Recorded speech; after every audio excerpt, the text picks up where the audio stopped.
Salut l'ambiance, je suis actuellement en train de préparer mon sac pour ma grande traversée des Alpes cet été. Je suis en train de finaliser mon kit cuisine, j'ai déjà trouvé tout ce que j'allais prendre. Je me suis dit que ça pouvait être sympa de vous en parler dans une vidéo. C'est parti.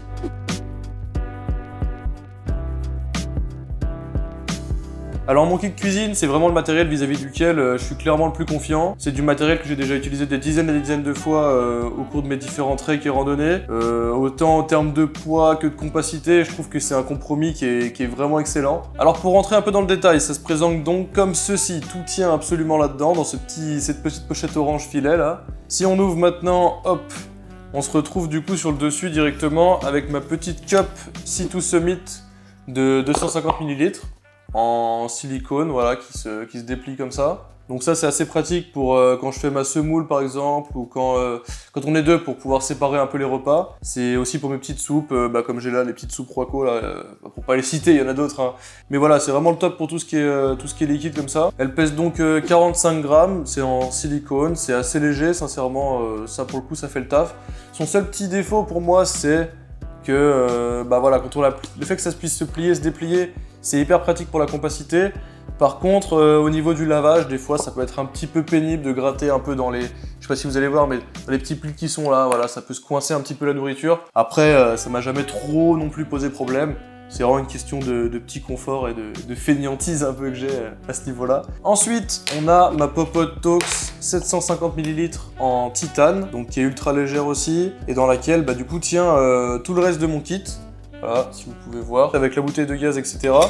Elle a des petites anses comme ça, dépliables sur le côté, tac, assez pratique. L'avantage du titane, c'est que déjà c'est léger, ça pèse que 103 grammes, là, cette popote de 750 ml. Elle existe aussi en 550, il me semble, ou 500, voilà, donc c'est encore plus compact, mais ça me permettait pas de mettre la bouteille de gaz dedans, et puis si jamais on part à deux, c'est toujours plus pratique d'avoir une grande contenance, entre guillemets. L'avantage du titane aussi, c'est que c'est peu conducteur en chaleur, donc ça permet de pas se cramer les mains quand on attrape la anse, par la anse, en tout cas par là.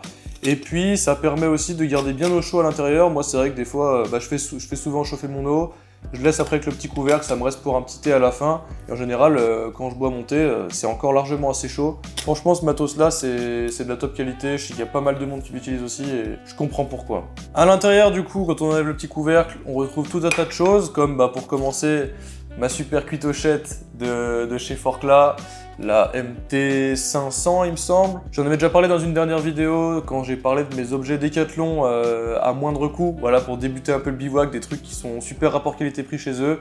Je vous mets le petit lien ici si vous voulez aller la voir. Donc voilà, cette petite cuillère, vraiment le top, très pratique et ça me permet de la ranger dans mon kit réchaud, donc vraiment sympa. Hop, ensuite qu'est-ce qu'on a? Une petite éponge de 3 grammes, voilà, que j'ai coupée histoire de faire un petit peu de vaisselle, typiquement pour laver ces petites tasses, puis même pour mettre un coup au fond de la popote, histoire que ça reste pas humide et que ça pourrisse pas. Donc voilà, une petite éponge comme ça, seulement 3 grammes, ça fait largement le travail. Ensuite, qu'est-ce qu'on a là-dedans? Un briquet mini bic, comme ça, de 11 grammes, qui me sert du coup à allumer la pièce maîtresse de tout ce kit. C'est mon réchaud, le BRS 3000T. C'est un tout petit réchaud comme ça, voilà, tout petit réchaud qui pèse seulement 25 grammes, c'est vraiment, vraiment léger, et puis qui est vraiment pas cher, hein. Il fait environ 20 euros, un peu plus de 20 euros, il me semble 22 euros maintenant. Moi je l'avais acheté un petit peu moins cher, mais vraiment assez bonne qualité finalement. Bon, éthiquement parlant, je sais pas trop ce que ça vaut, parce que on peut le trouver que sur des sites, avant on pouvait le trouver que sur des sites chinois ou sur Amazon. C'est vraiment un truc un peu sorti de on sait pas d'où. Je crois que maintenant on peut le trouver sur liophilisé.fr aussi. Mais voilà, ça fait le taf.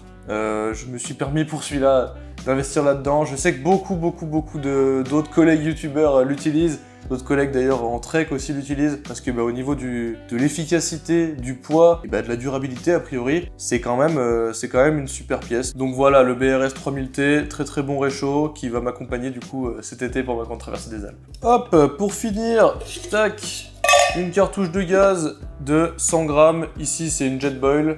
Ça pourrait être n'importe quelle autre marque, sauf Camping Gaz, parce que voilà, c'est un réchaud qui se monte comme ça à vis, enfin avec les pas de vis en tout cas, qui s'adapte sur ces cartouches de gaz là, et pas sur les Camping Gaz. En fait, il n'y a que les Camping Gaz qui s'adaptent que sur les réchauds Camping Gaz, donc normalement, il n'y a pas de problème quand on prend ce genre de réchaud. Voilà, une cartouche de 100 grammes, comme ça me permet de la mettre dedans. Et puis, pour finir, hop, petit trépied dépliable comme ça, tac, tac, tac. Voilà, qui permet de poser du coup la cartouche de gaz dessus et d'avoir un ensemble beaucoup plus stable. Voilà, dans l'idée, tac, j'ai mon réchaud qui vient dessus, ma popote. Voilà, pour seulement 17 grammes. Je me suis permis de prendre ce petit support de Jetboil, histoire d'avoir un peu plus de confort dans les terrains un peu plus pentus ou un peu moins faciles entre guillemets. Il passe dedans, donc ça me plaît, je pars avec. Au final, on se retrouve avec un kit réchaud monté qui ressemble à ça. Ça paraît un peu instable comme ça, mais non, la popote franchement tient très bien dessus. J'ai jamais eu de galère avec la popote qui se renverse ou quoi que ce soit. Je pense que le petit trépied fait son effet. Et on se retrouve du coup avec tout ça qui tient dans ce petit filet orange, cartouche de gaz comprise, pour un poids seulement de 440 grammes, donc moins de 450 grammes pour tout un kit réchaud, avec une popote de 750 ml, qui permet de partir pour deux. C'est vraiment très raisonnable. C'est sûrement le kit, en tout cas la partie principale de tout mon matos, c'est la partie la plus optimisée. Je pourrais enlever ce petit trépied là, mais à part ça, voilà, je pense que je peux pas faire beaucoup mieux. C'est la partie qui me permet d'économiser pas mal de poids effectivement sur mon matériel. Voilà, c'est tout pour moi pour cette vidéo concernant mon kit cuisine que je vais embarquer sur la grande traversée des Alpes cet été. J'espère que cette vidéo vous a plu. Si c'est le cas, n'hésitez pas à mettre votre gros pouce en l'air, à vous abonner et à activer la petite cloche pour pas manquer mon projet de cet été. N'oubliez pas de partager de l'amour autour de vous, c'est important. Et puis d'ici là, moi je vous dis à plus l'ambiance.